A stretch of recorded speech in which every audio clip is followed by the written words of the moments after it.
Robinson Crusoe, Chapter 26, Part 2. After this communication was at an end, I carried him and his 2 men into my apartment, leading them in just where I came out, viz., at the top of the house, where I refreshed them with such provisions as I had, and showed them all the contrivances I had made during my long inhabiting that place. All I showed them, all I said to them, was perfectly amazing. But above all, the captain admired my fortification and how perfectly I had concealed my retreat with a grove of trees, which, having been now planted nearly 20 years, and the trees growing much faster than in England, was become a little wood, and so thick that it was unpassable in any part of it, but at the one side where I had reserved my little winding passage into it. I told him this was my castle and my residence, but that I had a seat in the country, as most princes have, whither I could retreat upon occasion, and I would show him that too another time. But at present our business was to consider how to recover the ship.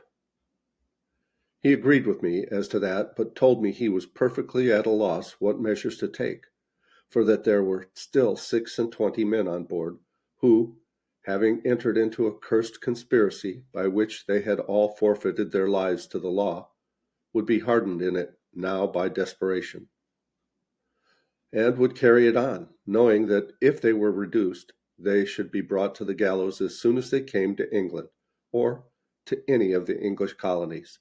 and that therefore there would be no attacking them with so small a number as we were.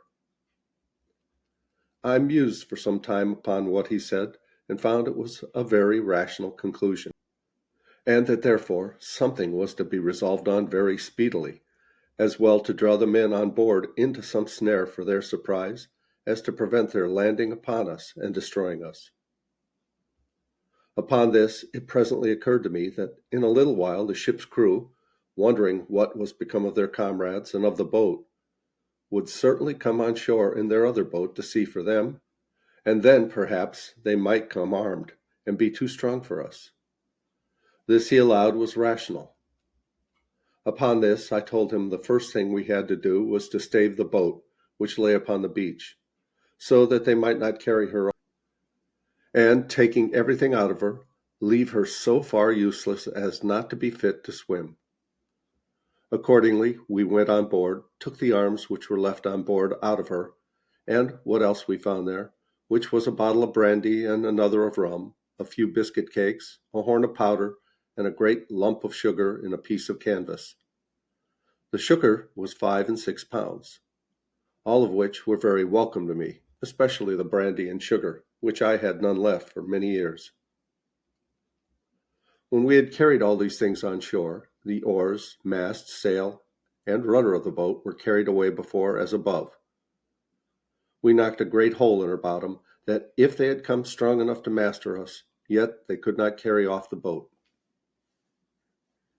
Indeed, it was not much in my thoughts that we could be able to recover the ship, but my view was that if they went away without the boat, I did not much question to make her fit again to carry us away to the leeward island, and call upon our friends the Spaniards in my way, for I had them still in my thoughts. While we were thus preparing our designs, and had first by main strength heaved the boat up upon the beach so high that the tide would not float her off at high water mark, and besides had broke a hole in her bottom too big to be quickly stopped, and were sat down, musing what we should do, we heard the ship fire a gun, and saw her make a waft with her flag as a signal for the boat to come on board. But no boat stirred, and they fired several times, making other signals for the boat. At last, when all their signals and firings proved fruitless, and they found the boat did not stir, we saw them, by the help of my glass, hoist another boat out, and row toward the shore. And we found as they approached that there was no less than 10 men in her, and they had firearms with them. As the ship lay almost 2 leagues from the shore, we had a full view of them as they came, and a plain sight of the men, even of their faces. Because the tide having set them a little to the east of the other boat, they rowed up under shore, to come to the same place where the other had landed, and where the boat lay. By this means, I say, we had a full view of them, and the captain knew the persons and characters of all the men in the boat, of whom he said that there were 3 very honest fellows, who he was sure were led into this conspiracy by the rest, being overpowered and frightened. But that as for the boatswain, who it seems was the chief officer among them, and all the rest,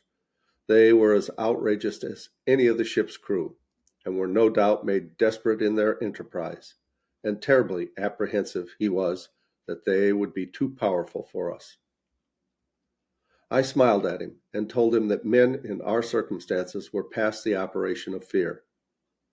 that seeing almost every condition that we could be was better than that which we're supposed to be in, we ought to expect that the consequences, whether death or life, would be sure to be deliverance. I asked him what he thought of the circumstances for my life, and whether a deliverance were not worth venturing for. And where, sir, said I, is your belief of my being preserved here on purpose to save your life, which elevated you a little while ago? For my part, said I, there seems to be but one thing amiss in all the prospect of it. What's that? Said he. Why, said I, 'tis that, as you say, there are 3 or 4 honest fellows among them, which should be spared. Had they been all of the wicked part of the crew, I should have thought God's providence had singled them out to deliver them into your hands. For depend upon it, every man of that comes ashore are our own, and shall die or live as they behave to us. As I spoke this, with a raised voice and cheerful countenance, I found it greatly encouraged him. So we set vigorously to our business. We had, upon the first appearance of the boats coming from the ship, considered of separating our prisoners, and had indeed secured them effectually. 2 of them, of whom the captain was less assured than ordinary, I sent with Friday and one of the 3 delivered men to my cave, where they were remote enough and out of danger of being heard or discovered, or of finding their way out of the woods, if they could have delivered themselves. Here they left them bound, but gave them provisions, and promised them, if they continued there quietly, to give them their liberty in a day or 2, but that if they attempted their escape, they should be put to death without mercy. They promised faithfully to bear their confinement with patience, and were very thankful that they had such good usage as to have provisions and a light left them. For Friday gave them candles, such as we made ourselves, for their comfort, and they did not know but that he stood sentinel over them at the entrance. The other prisoners had better usage. 2 of them were kept pinioned, indeed, because the captain was not free to trust them. But the other 2 were taken into my service, upon their captain's recommendation, and upon their solemnly engaging in live and die with us. So with them, and the 3 honest men, we were 7, well armed, and I made no doubt we should be able to deal well enough with the 10 that were coming, considering that the captain had said there were 3 or 4 honest men among them also. As soon as they got to the place where their other boat lay, they ran their boat into the beach, and came all on shore, hauling the boat up after them, which I was glad to see, for I was afraid they would rather have left the boat at an anchor some distance from the shore, with some hands in her to guard her, and so we should not be able to seize the boat. Being on shore, the first thing they did was to run to the other boat, and it was easy to see they were under a great surprise to find her stripped, as above, of all that was in her, and a great hole in her bottom. After they had mused a while upon this, they set up 2 or 3 great shouts, hallooing with all their might, to try, if they could, make their companions hear. But all was to no purpose. Then they came, all close in a ring, and fired a volley of their small arms, which indeed we heard, and the echoes made the woods ring. But it was all one. Those in the cave we were sure could not hear, and those in our keeping, though they heard well enough, yet durst give no answer to them. They were so astonished at the surprise of this, that, as they told us afterwards, they resolved to go all on board again to their ship, and let them know there that the men were all murdered and the longboat staved. Accordingly, they immediately launched their boat again and got all of them on board. The captain was terribly amazed and even confounded at this, believing they would go on board the ship again and set sail, giving their comrades for lost, and so he should still lose the ship, which he was in hopes he should have recovered. But he was quickly as much frightened the other way. They had not been long put off with the boat, but we perceived them all coming on shore again, but with this new measure in their conduct, which it seems they consulted together upon, viz., to leave 3 men in the boat, and the rest to go on shore, and go up into the country to look for their fellows. This was a great disappointment to us, for now we were at a loss what to do. For our seizing those 7 men on shore would be no advantage to us if we let the boat escape, because they would then row away to the ship, and then the rest of them would be sure to weigh and set sail, and so our recovering the ship would be lost. However, we had no remedy but to wait and see what issue of things might present. The 7 men came on shore, and the 3 who remained in the boat put her off to a good distance from the shore, and came to an anchor to wait for them, so that it was impossible for us to come at them in the boat. Those that came on shore kept close together, marching toward the top of the little hill under which my habitation lay, and we could see them plainly, though they could not perceive us. We could have been very glad they would have come nearer to us, so that we might have fired at them, or that they would have gone farther off, that we might have come aboard. But when they were come to the brow of the hill, where they could see a great way into the valleys and woods which lay toward the northeast part,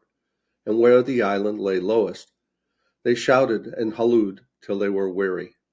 and not caring, it seems, to venture far from the shore, nor far from one another, they sat together under a tree to consider of it. Had they thought fit to have gone to sleep there, as the other party then had done, they had done the job for us, but they were too full of apprehensions of danger to venture to go to sleep. Though they could not tell what the danger was, they had to fear neither. The captain made a very great proposal to me upon this consultations of theirs, viz., that perhaps they would all fire a volley again, to endeavor to make their fellows hear, and that we should all sally upon them just at the juncture when their pieces were all discharged, and they would certainly yield, and we should have them without bloodshed. I liked the proposal, provided it was done while we were near enough to come to them before they could load their pieces again. But this event did not happen, and we lay still a long time, very irresolute what course to take. At length I told them there would be nothing to be done, in my opinion, till night, and then, if they did not return to the boat, perhaps we might find a way to get between them and the shore, and so might use some stratagem with them in the boat to get them on shore. We waited a great while, though very impatient for their removing, and were very uneasy when, after losing consultations, we saw them start all up and march down toward the sea. It seems they had such dreadful apprehensions upon them of the danger of the place, that they resolved to go on board the ship again, give their companions over for lost, and so go on with their intended voyage with the ship. As soon as I perceived them go toward the shore, I imagined it to be, as it really was, that they had given over their search, and were for going back again. And the captain, as soon as I told him my thoughts, was ready to sink at the apprehension of it. But I presently thought of a stratagem to fetch them back again, which answered my end to a tittle. I ordered Friday and the captain's mate to go over the little creek westward, toward the place where the savages came on shore when Friday was rescued. And as soon as they came to a little rising ground at about half a mile distance, I bade them halloo as loud as they could, and wait till they found the seamen heard them. That as soon as ever they heard the seamen answer them, they should return it again, and then, keeping out of sight, take a round, always answering when the others hallooed, to draw them as far into the island and among the woods as possible, and then wheel about again to me, by such ways as I directed them. They were just going into the boat when Friday and the mate hallooed, and they presently heard them, and answering, ran along the shore westward, toward the voice they heard, when they were presently stopped by the creek, where the water being up they could not get over, and called for the boat to come up and set them over, as indeed I expected. When they had set themselves over, I observed that the boat being gone up a good way into the creek, and, as it were, in harbor within the land, they took one of the 3 men out of her to go along with them, and left only 2 in the boat, having fastened her to the stump of a little tree on the shore. That was what I had wished for, and immediately, leaving Friday and the captain's mate to their business, I took the rest with me, and crossing the creek out of their sight, we surprised the 2 men before they were aware, one of them lying on shore, the other being in the boat. The fellow on shore was between sleeping and waking, and going to start up. The captain, who was foremost, ran in upon him and knocked him down, and then called out to him in the boat to yield, or he was a dead man. There needed very few arguments to persuade a single man to yield when he saw 5 men upon him and his comrade knocked down. Besides, this was, it seems, one of the 3 who was not so hardy in the mutiny as the rest of the crew, and therefore was easily persuaded not only to yield, but afterwards to join very sincerely with us. In the meantime, Friday and the captain's mate so well managed their business with the rest that they drew them, by hallooing and answering, from one hill to another, and from one wood to another,